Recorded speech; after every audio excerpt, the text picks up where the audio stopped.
संविधान में देखिए अनुच्छेद कितना 355। संविधान में क्या बताए थे आपको कि अनुच्छेद कितना है? अनुच्छेद कितना है 395। उसके बाद बताए थे कि भाग कितना है 22। और उसके बाद क्या बताए थे अनुसूची कितना मूल संविधान में अनुसूची 8 गो, जबकि टोटल मिला करके 12 गो। इसमें से आपको 1 से 8 तक अनुसूची पढ़ा दिए हैं। वही अनुसूची आपका कहाँ पर था? मूल संविधान में था। जो हम आपको बताए हैं अभी 1 से 8 तक अनुसूची जितना अभी पढ़ा दिए हैं पिछला क्लास में, वही आपका मूल संविधान में था। इसके आगे जो भी अनुसूची जोड़ा गया वो 4 गो जोड़ा गया, तब जाके क्या हुआ 12 गो हो गया। ठीक, तो 8 गो तो खत्म हो गया। थोड़ा सा रिवीजन कर लीजिए इसको 8 गो में क्या हुआ है। पहला अनुसूची बताइए क्या है?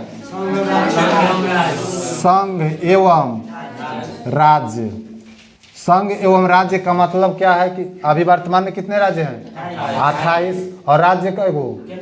राज्य 28। केंद्र शासित कै गो? 8 गो। तो ये 28 राज्य और 8 गो केंद्र शासित प्रदेशों का चर्चा कहाँ किया गया है? अनुसूची 1 में। अब बिहार की क्षेत्रफल कितना है, एमपी के क्षेत्रफल कितना है, यूपी के, अब बिहार वाला लोग कहे यूपी में जाके कि आधा यूपी हमर है।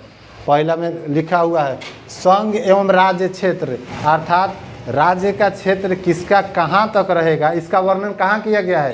भारतीय संविधान के अनुसूची 1 में किया गया है। यूपी वाला कहे कि हमारा आधा बिहार है, तो ये कोई बात हुआ? नहीं, संविधान में लिखा हुआ है कि यूपी का क्षेत्रफल यहाँ से यहाँ तक इतना वर्ग किलोमीटर स्क्वायर है, जबकि बिहार का इतना है, छत्तीसगढ़ का इतना है। जो भी राज्य बंटवारा होता है उसको इसमें क्या किया जाता है?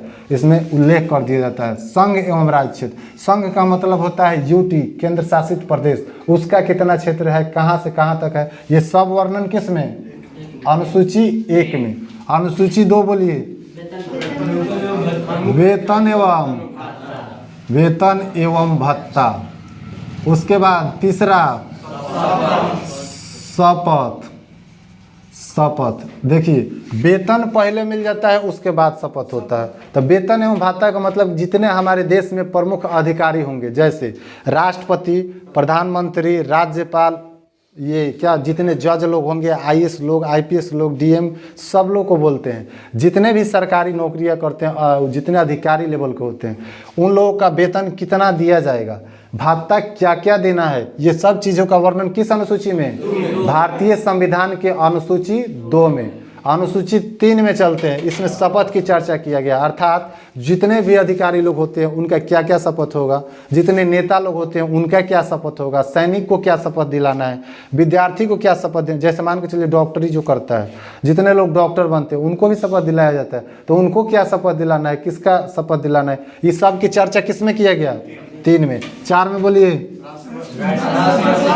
राज्यसभा में सीटों का आवंटन, किस राज्य में कितना सीट राज्यसभा में देना है, ये सब चर्चा किस में? अनुसूची 4 में। 5वां बोलिए एससी एवं एसटी, अर्थात शेड्यूल कास्ट और शेड्यूल ट्राइब, ये दोनों के कुछ विशेष अर्थात प्रावधान किया गया। कुछ विशेष प्रावधान का मतलब कि ये लोग अनुसूचित जाति, अनुसूचित जनजाति के उत्थान करने के लिए क्या क्या चाहिए, इस सब का वर्णन कहाँ किया गया है? अनुसूची 5 में। 6ठा में चलते हैं पूर्वोत्तर राज्य। पूर्वोत्तर राज्यों को विशेष प्रावधान किया गया। पूर्वोत्तर का मतलब क्या होता है? जितने हमारे पूर्वोत्तर में है, जैसे असम हो गया, वो मेघालय हो गया, त्रिपुरा हो गया, मिजोरम हो गया, तो इन लोगों को विशेष मतलब कि इसमें दिया गया है। असम, मेघालय, त्रिपुरा, मिजोरम, इन लोगों को विशेष क्या बोला है? प्रावधान किया गया है। 7वां बोलिए 7वां में शक्ति का विभाजन, क्या बोलते हैं? केंद्र और राज्य के बीच शक्ति का विभाजन। शक्ति का विभाजन अर्थात 7वीं अनुसूची में 3 प्रकार के सूची हैं। क्या है? 3 प्रकार के सूची। अब इसमें 3 प्रकार के सूची में पहला सूची बोलिए कौन सा? संघ सूची। उसके बाद दूसरा राज्य सूची। और एक कौन है? समवर्ती सूची। ओके सर जी। चलिए, संघ सूची में वैसे आपका विषय आते हैं जिस विषय पर कानून या नियम केंद्र सरकार बनाता है, उसको किस में रखा गया? संघ सूची में रखा गया। जैसे रेलवे मंत्रालय का कोई कानून बनाना होगा तो कौन बनाएगा? संघ सूची बनाएगा। अगर पोस्ट ऑफिस पर बनाना होगा, डाक पर, तार पर, विदेश मामले पर, बैंक पर, सेना पर, ये सब पर अगर कानून बनाना होगा तो कौन बनाएगा? ये केंद्र सरकार बनाएगा। इस प्रकार के सूचियों में, संघ सूची में क्या बोलते हैं, कितने विषय हैं? टोटल विषयों की संख्या 100। पहले कितना था? 97। 3 को बढ़ा दिया गया। ये राज्य सूची में पहले कितना था? राज्य सूची में पहले 66 गो था। इसको उल्टा उलट कर लिखते हैं। पहले 97 गो संघ में, अब कितना वर्तमान में? 100 गो। राज्य में पहले 66 गो, इसमें से 5 गो हटा दिया गया। अब कितना बचा? 100। कितना बचा? 100। राज्य सूची में क्या क्या आते हैं? जैसे पुलिस, प्रत्येक राज्यों के अपना अपना पुलिस होगा। मुंबई पुलिस मुंबई का है, महाराष्ट्र का है। बिहार पुलिस बिहार का है। यूपी पुलिस यूपी का है। छत्तीसगढ़ पुलिस छत्तीसगढ़ का है। एमपी पुलिस एमपी का है। इस प्रकार से प्रत्येक राज्य अपना अपना पुलिस प्रशासन रख सकती है। किस अनुसूची के तहत? 7वीं अनुसूची के तहत। और किस सूची के तहत? तो राज्य सूची के तहत। किसके तहत? राज्य सूची के तहत। 52 को समवर्ती में है।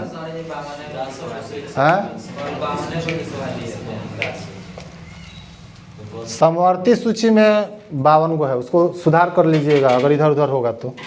चलिए, राज्य सूची में कितने हैं? उससे क्या हो गया?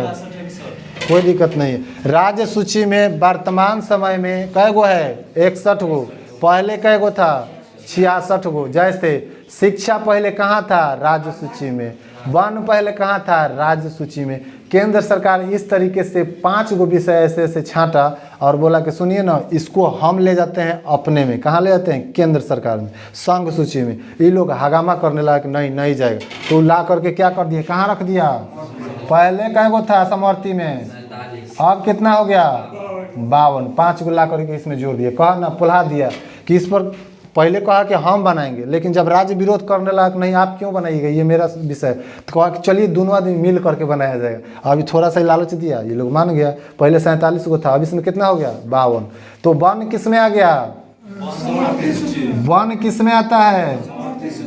समवर्ती में। शिक्षा, शिक्षा समवर्ती सूची में। अब आर्थिक नियोजन इसमें लाया गया था, लेकिन पहले ही से है। वो पहले से ही है, समवर्ती सूची में रखा गया। ठीक। अब ये राज्य सूची में जब कहेगा तो आपको याद रखना है, जैसे कि पुलिस, पुलिस, उसके बाद जेल, उसको क्या बोलते हैं? कारागार। प्रत्येक राज्यों का अपना अपना जेल होता है। जैसे बिहार का जो जेल है, अगर बिहार में क्राइम किए तो किस जेल में बंद होइएगा? बिहार के जेल में। लालू यादव बेचारे चारा घोटाला में पकड़े गए। झारखंड के रांची के दुमका जेल में एक जेल है, झारखंड के रांची में ना है, कोई एक जेल है जिसका उद्घाटन फीता अपने हाथों से काटे थे, बाद में जाकर चारा घोटाला में पकड़े गए तो उसी जेल में सजा में चले गए। तो जिस राज्य में आप घोटाला कीजिएगा उसी राज्य के जेल में आपको सजा भुगतना पड़ेगा। समझ में आ रहा है? तो जेल किस में आएगा? बिहारी थे, अखंड बिहारी में न थे, लेकिन जब बांटा तो वो उधर चला गया। तो उधर वाले चारा घोटाला में पकड़े गए हैं उधर क्षेत्र में, तो उसी के क्षेत्र के जेल में रहिएगा। इधर वाले अगर छपरा जिला के छपरा जिला में कोई अगर भ्रष्टाचार करेगा नेता तो पकड़ा जाएगा, तो वो छपरा जिला के जेल में बंद होगा। जो जहाँ रहेगा वहीं, जब तक कि सुप्रीम कोर्ट या कोई उच्च न्यायालय या ऊपरी न्यायालय से कोई आदेश नहीं आ जाता है कि इस केस को ट्रांसफ़र कर दिया जाए यहाँ, तो देखने के लिए वहाँ देखेगा, लेकिन जिस दिन सज़ा हो जाएगा फिर उसी में जाना है। हाँ, वैसा अगर जेल नहीं है, उसके लायक अगर नहीं सुरक्षा नहीं दे पाता है, तो वो केंद्र सरकार यही सुप्रीम कोर्ट वहाँ पर एडजस्ट कर देती है कि इस जेल में न डाल के इस जेल में डाल दीजिए। लेकिन अमूमन सब लोगों को ऐसा नहीं करती है। ठीक। तिहाड़ में बताएंगे बाद में कौन जाता है। चलिए, संघ सूची में बताइए कौन कौन आएगा? रेल, सेना, डाक, बीमा, जनगणना, और जनसंख्या किस में आ जाएगा? जनसंख्या इस राज्य सूची में आ जाता है। किस में आ जाता है? राज्य सूची में जनसंख्या। लेकिन यही जनसंख्या को अगर काउंट किया जाए कि कोई गोरा है तो किस में आ जाएगा? जनगणना कराया जाएगा तो संघ सूची। अर्थात कहने का मतलब ये है कि जनगणना करने का आदेश केंद्र सरकार देगा, लेकिन किसके पास कितनी जनसंख्या है ये अपना राज्य समझेगा। तुम्हारे पास कितना है नहीं है, भाई कम करना है तो करो, बढ़ाना है तो बढ़ाओ। बढ़ाना जनसंख्या कोई अच्छी बात नहीं है। जो भी शिक्षित राज्य होते हैं उनकी जनसंख्या कम होती है। सर जी, अगर जातीय जनगणना होगा तो उसको कौन करेगा? जैसे बिहार में राज करा रहा है, राज के अंदर में तो जनगणना आदेश देता है केंद्र सरकार, लेकिन कैसे करवाइएगा अब आप समझिए। जातीय करवाइएगा कि विकलांगीय करवाइएगा कि क्या करवाइएगा? उसको जो चाहिए जनगणना का मतलब उसको डाटा चाहिए, आप उसको डाटा दीजिए। अब उसमें से आप क्या क्या डाटा लोगों से लेकर आए हैं, अपने पास रखना चाहते हैं, रखना है तो रख लीजिए, लेकिन केंद्र को जो चाहिए वो तो देना ही पड़ेगा। समझ में आ गया? आगे चलें। सूची अनुसूची 7 तक क्लियर। अब चलते हैं अनुसूची 8 में। अब डायरेक्ट इसमें क्या है? भाषा। कितने भाषा है? 22 भाषा। ये भारत सरकार तय किया कि हमारे देश में अनेकों राज्य हैं, अलग अलग राज्यों की अलग अलग संस्कृति है, सबका बोलचाल अलग है, तो सब लोगों को भाषा में दिक्कत हो जाएगा। अगर कहा जाए कि भोजपुरी पूरा देश में लागू किया जाए तो और लोगों के साथ क्या हो जाएगा? अन्याय हो जाएगा, क्योंकि हम लोग भोजपुरी बोलना जानते हैं, बाकी लोग नहीं जानते। उसी प्रकार से अगर बंगालिया बोले कि नहीं बांग्ला लागू हो छे तो हम लोगों के साथ अन्याय हो जाएगा। अगर तमिल वाला बोले तो वो लोग कैसे बोलता है? तमिल, हाँ, कुरी तुरी करता है। उन लोग अगर लागू करें पूरा देश में तमिल लागू किया जाए तो हम लोग साथ अन्याय है, जो लोग को नहीं जानते। तो इसीलिए हमारे संविधान में संविधान निर्माताओं ने ये सोचा कि एकता में भी अनेकता है। क्या है? हाँ, एकता में भी अनेकता है और विभिन्नता में भी क्या है? समता है। समता माने एक देश बन गया। तो सब लोगों के लिए अलग अलग भाषा का इसमें जिक्र कर दिया गया कि जिनको जो भाषा चाहिए आप इसमें से आप अपना सकते हैं। कोई भी स्टेट इस 22 भाषा में से अपना राजकीय भाषा चुन सकता है। अब वो 22 भाषा कौन सा है बोलिए आप लोग? काश्मीरी, सिंधी, पंजाबी, हिंदी, बंगाली, असमिया, उड़िया, गुजराती, मराठी, कन्नड़, तेलुगु, तमिल, मलयालम, उर्दू, संस्कृत, नेपाली, मणिपुरी, कोंकणी, बोरो, डोंगली, मैथिली, संथाली। 22 भाषा समाप्त। कोई दिक्कत नहीं है इसमें? अंग्रेजी है किसमें? भाषाओं में इसमें अंग्रेजी नहीं है। तो राजकीय भाषा कैसे बोलिएगा? कौन? नागालैंड। माँ, इसको विशेष राज्य का दर्जा दिया गया नागालैंड को। जैसे जम्मू कश्मीर क्या है? विशेष राज्य का दर्जा दिया गया था। कहीं पर लिखा हुआ है कोई राज्य अपना झंडा रखेगा? नहीं रखेगा। जम्मू कश्मीर रखता था। राजकीय भाषा मतलब होता है उसका अपना पेपर वर्क कैसे करेगा। हाँ, इसमें से किसी भी भाषा को आप अपना सकते हैं उसमें। ठीक, तो ये 22 भाषाओं का वर्णन भारतीय संविधान के किस अनुसूची में है? 8 में। 22 भाषा याद है सब लोगों को? नहीं याद है? याद है? नहीं याद है।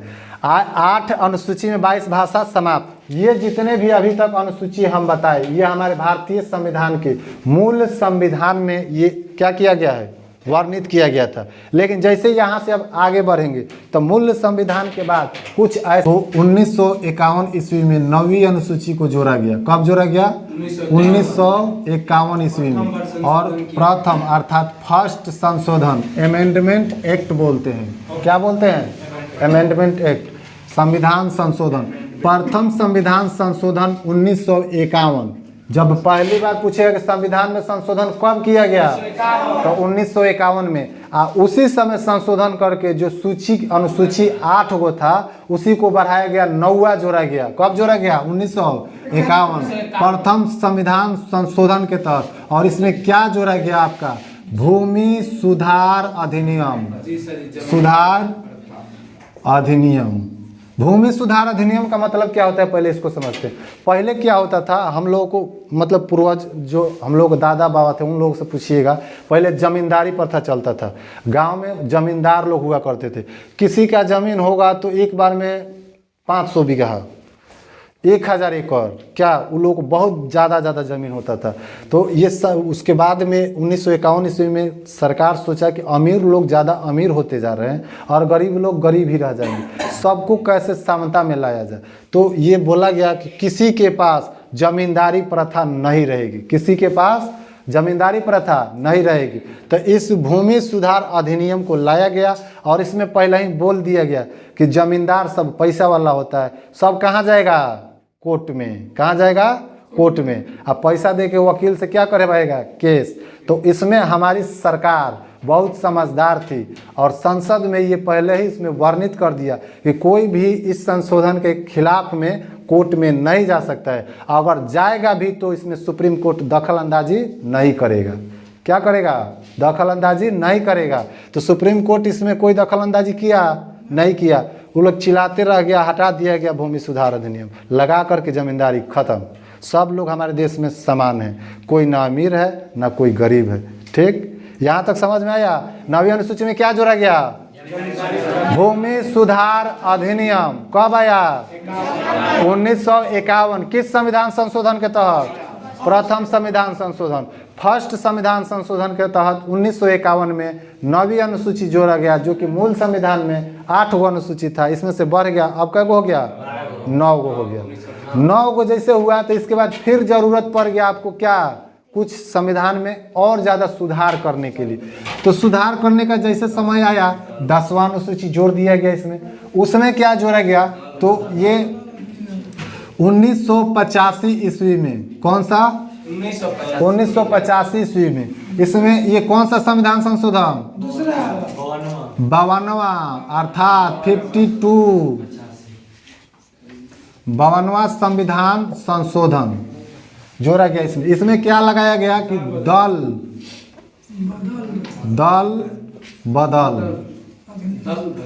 बदल अधिनियम आया। ये इसका मतलब क्या होता है, पहले इसके बारे में समझते हैं। पहले तो मूल संविधान में 8 अनुसूची, 9वां जोड़ा गया 1951 में प्रथम संविधान संशोधन के तहत। उसके बाद संशोधन होते गया अनुसूची की जोड़ने की जरूरत नहीं हुई, बहुत सारे नियम कानून बने। लेकिन एक समय आ गया 1985 में जब अनुसूची जोड़ना पड़ा, तो 10वां अनुसूची जोड़ दिया गया। अब 8 से अब कै गो हो गया, 10 गो हो गया। कब, 1985 में। संविधान संशोधन कौन था, 52वां।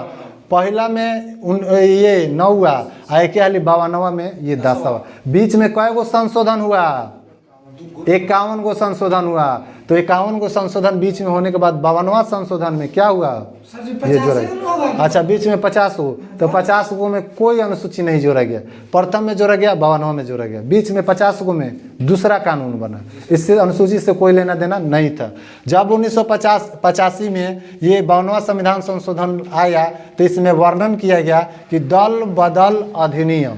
इसका मतलब होता है कि दल बदल विरोधी कानून। वैसे लोग जो किसी पार्टी में या किसी दल में हैं और वहाँ से टिकट ले करके जीत जाते हैं, तो जीतने के बाद किसी दूसरी पार्टी में आप नहीं जा सकते, अर्थात अपना दल नहीं बदल सकते हैं। अगर बदलना है तो उसके लिए इसमें कानून लागू किया गया कि कम से कम 2/3 बहुमत होना चाहिए अपनी पार्टी छोड़ करके किसी दूसरे पार्टी में जाने के लिए। वरना अगर आप अकेले जाना चाहते हैं तो जा सकते हैं, लेकिन आपकी सदस्यता रद्द कर दी जाए। अब ये नहीं कहे हम विधायक हैं, जीत के आए हैं फलाने पार्टी में, उधर से भाग के इधर आ गए। नहीं, उधर जीते हुए थे उस पार्टी के टिकट से, तो उसी में रहिए। जब उसमें से हटिएगा आपकी सदस्यता रद्द, आप नहीं जीते हुए, आप आम नागरिक हो गए। ठीक, समझ में आया। तो दल बदल विरोधी कानून कब आया, 1985 ईस्वी में। किस संविधान संशोधन के तहत, 52वां संविधान संशोधन के तहत। अब इससे आगे चले, अब चलते हैं। अब 11वां, जैसे मैं तो उदाहरण बता दें कि कौन बदलता है अभी। नहीं, पॉलिटी में नहीं जाना है। अभी उदाहरण हम बताएंगे, ऑनलाइन जा रहा है वीडियो, तुरंत देखेगा सब। फलाना पार्टी का समर्थन करता है, चिलाना पार्टी का विरोध करता है, ये भाजपाई है, ये आरजेडी के समर्थक है, ये कांग्रेस को समर्थन करता है। हम किसी के समर्थन नहीं करते हैं, हम खुद अपने आप को समर्थन करते हैं। दूसरे से क्या मतलब है, चलिए जानकारी रहना चाहिए। बीजेपी को छोड़ के कांग्रेस में आ गया है वो विधायक चाहे सांसद। आप देखिए, वही तो बात बताए हैं कि कोई भी अगर व्यक्ति किसी एक पार्टी से जीत, मान के चलिए, लीजिए अब नाम ले रहे हैं, भाजपा से मान के चलिए कि 100 गो विधायक जीते, कितने? बीजेपी से 100 गो विधायक जीत गए। और कांग्रेस से मान के चलिए 50 को जीता। इसमें से ही देख रहा है एक बाप, एक और ज़्यादा है, एक और सरकार बनेगा। अब आधा से ज़्यादा होना चाहिए ना, दोनों मिलकर कितना? 150। तो 150 में कौन ज़्यादा जीता? जिसका 76 को होगा सरकार बन जाएगा, 50% +1, तो 76 को तो इसका तो एक्स्ट्रा ही है, सरकार बन जाएगा। अब हे में से 2 गोरा देख रहा है टुकुर कि अब इसमें जाया जाए कि ना जाया जाए, जाएंगे तो पावर बढ़े कि नहीं बढ़े। तो इसमें से अगर 2 गोरा भागना चाहेगा इधर से, तो 2 गोरा भाग के जैसे इसमें आएगा तो इधर से उसका मान्यता कैंसिल, इधर आएगा तो क्या रहेगा? आम नागरिक रहेगा, आप नेता नहीं हैं। जब तक फिर अगले चुनाव में ये टिकट नहीं देगा, अगले चुनाव में आप लड़िएगा नहीं, जीतिएगा नहीं, तब तक आप किसी पोस्ट पे नहीं। हाँ, ये अलग बात है कि आपको बिना जीते हुए ये भाजपा बैठा दे कुर्सी पर, ये अलग बात है। ठीक, आप जैसे मान के चलिए अमित शाह के नाम सुने हैं, भारत के गृह मंत्री हैं, सुने हैं ना? उनका बेटा का नाम क्या है? जय शाह। क्या नाम है? जय शाह। कहियो वो बैट नहीं पकड़ा होगा, उसको बैट पकड़वाइएगा तो कैसे बैट पकड़ा जाता है ये भी पता नहीं होगा उसको, ठीक ना? भले आप सिखा दिया गया होगा, वो अलग बात है, लेकिन कभी भी उसको मैच खेलते हुए हम लोग नहीं देखे। हमारे देश में महान खिलाड़ी है, VVS लक्ष्मण, राहुल द्रविड़, सचिन तेंदुलकर, कपिल देव, इन लोगों को BCCI के अध्यक्ष काहे नहीं बनाया गया?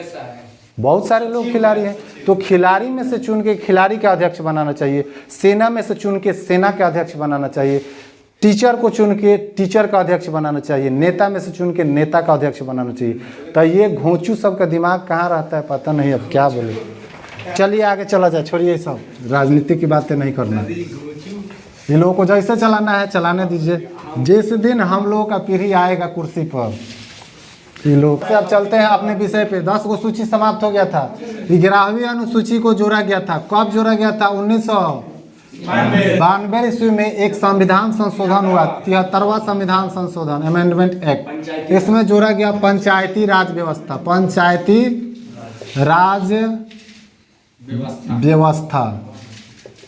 अब पंचायती राज व्यवस्था क्या है इसको समझते हैं। जैसे केंद्र सरकार के यहाँ से कोई फंड चलता है, राज्य सरकार के यहाँ पहुँचता है, राज्य सरकार केंद्र सरकार से कहती है कि हमारी राज्य पिछड़ी हुई है, अतः हमें विशेष पैकेज दिया जाए। राज्य सरकार दे देता है, राज्य सरकार अपना काम कर लेता है। राज्य सरकार से जब पैकेज चलता है जिला में आता है, जिला में अपना काम हो जाता है। लेकिन राज्य सरकार को क्या पता है कि नराव पंचायत के कौन सा सड़क खराब है। नराव पंचायत के सड़क राज्य सरकार तक पहुंचते पहुंचते ऐसे ही 10-15 साल निकल जाएगा, 10 साल तो निकल ही जाएगा, तो वहाँ का विकास कैसे होगा। इस तरीके से नराव पंचायत जैसे राज्य में अनेकों मतलब हजारों पंचायत होते हैं, तो इन सब का मैसेज जल्दी जल्दी पहुँचे, कहाँ पर क्या क्या होना जरूरी है, उस सब का विकास जल्दी डेवलप किया जाए। इसके लिए ये पंचायती राज व्यवस्था लागू किया गया। जैसे आपको केंद्र सरकार से कोई फंड आता है, पंचायती राज व्यवस्था को 3 लेवल में बांटा गया।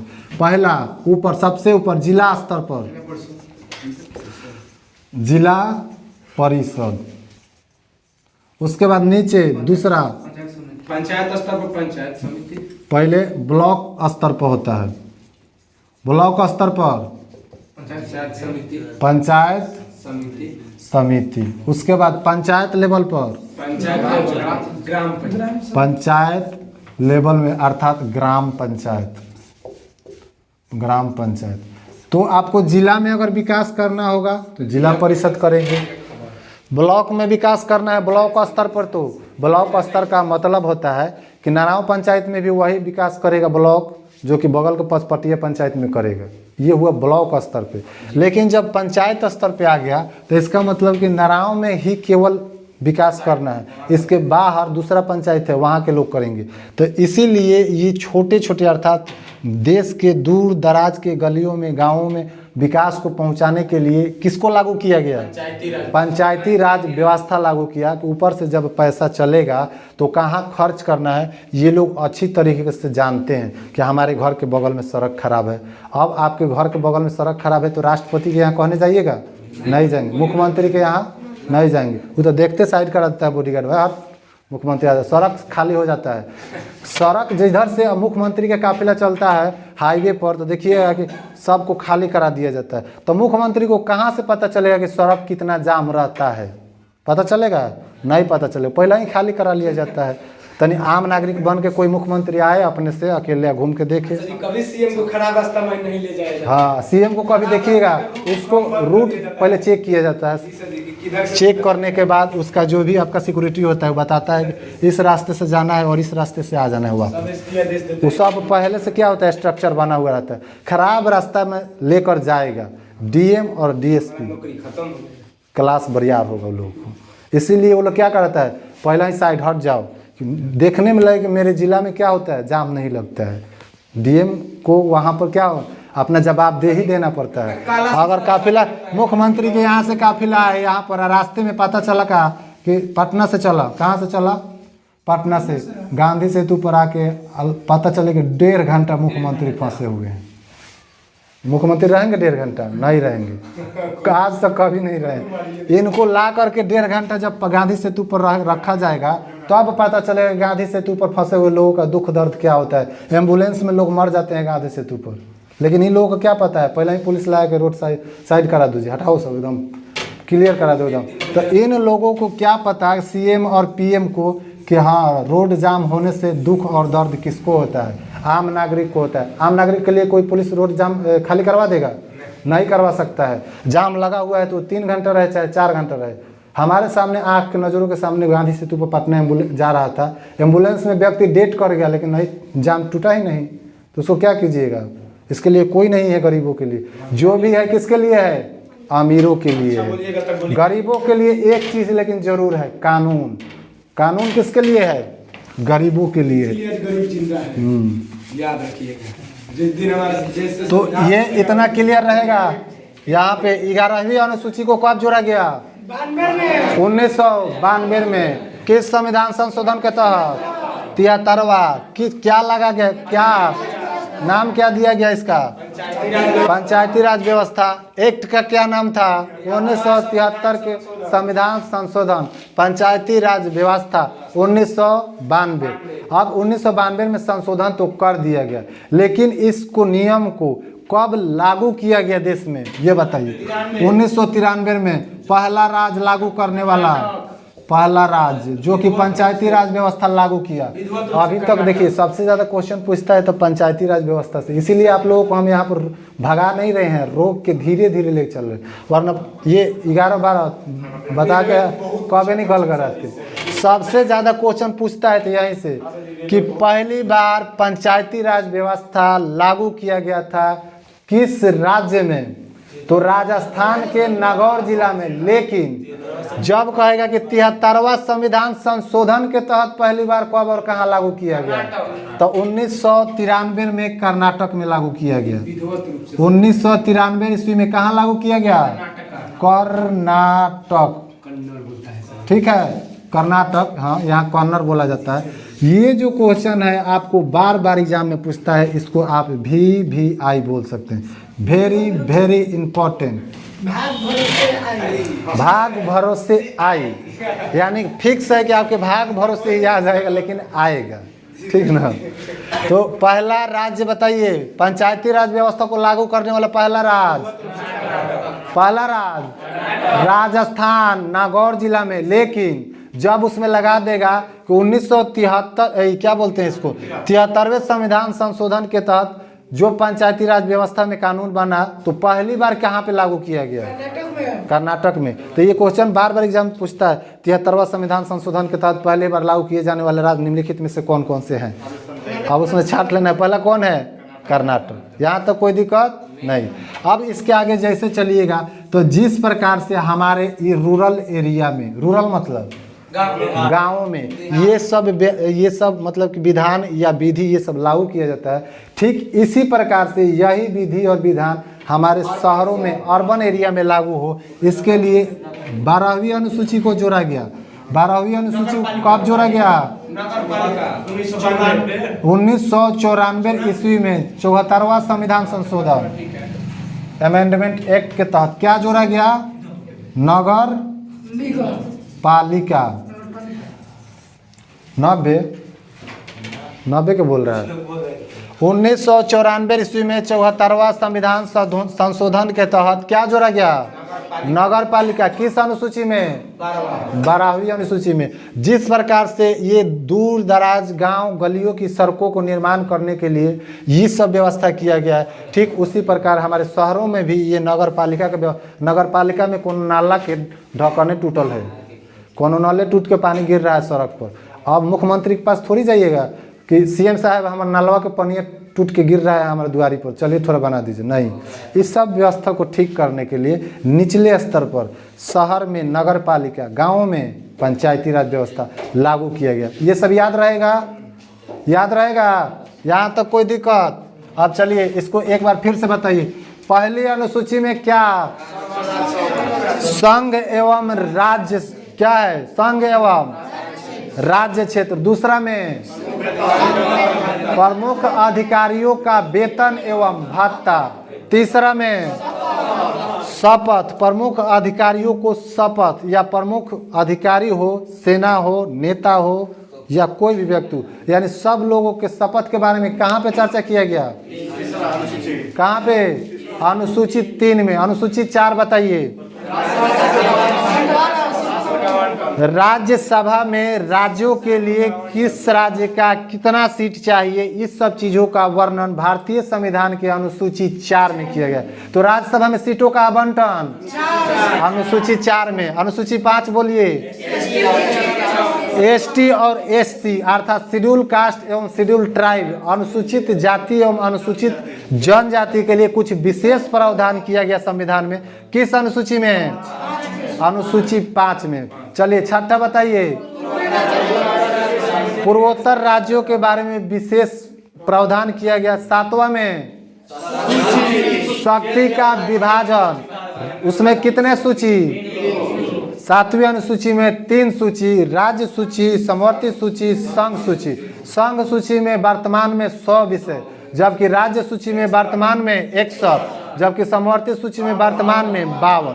8वीं अनुसूची में बोलिए 22 भाषाओं का उल्लेख किया गया है। 22 भाषाओं में 22 भाषा के नाम बताइए। कश्मीरी, सिंधी, पंजाबी, हिंदी, बंगाली, असमिया, उड़िया, गुजराती, मराठी, कन्नड़, तमिल, तेलुगु, मलयालम, उर्दू, संस्कृत, नेपाली, मणिपुरी, कोंकणी, बोडो, डोंगली, मैथिली, संथाली। ये 22 गो भाषा 8वीं अनुसूची में समाप्त। अब आ गया संविधान संशोधन प्रथम। क्या आ गया? संविधान संशोधन प्रथम कब आया? 1951 ईस्वी में। और पहला संविधान संशोधन में ही अनुसूची 9 जोड़ दिया गया। और किस चीज का? भूमि सुधार अधिनियम 1951। और किस एक्ट के तहत? तो प्रथम संविधान संशोधन एक्ट अर्थात फर्स्ट अमेंडमेंट एक्ट के तहत। तो 9वीं अनुसूची में भूमि सुधार अधिनियम। 10वीं में 10वीं अनुसूची को कब जोड़ा गया? 1985 में। किस संविधान संशोधन के तहत? 52वां संविधान संशोधन के तहत। 11वीं में पंचायती राज व्यवस्था कब जोड़ा गया? 1992 ईस्वी में ये संशोधन किया गया, कानून बनाया गया। जबकि लागू कब किया गया था?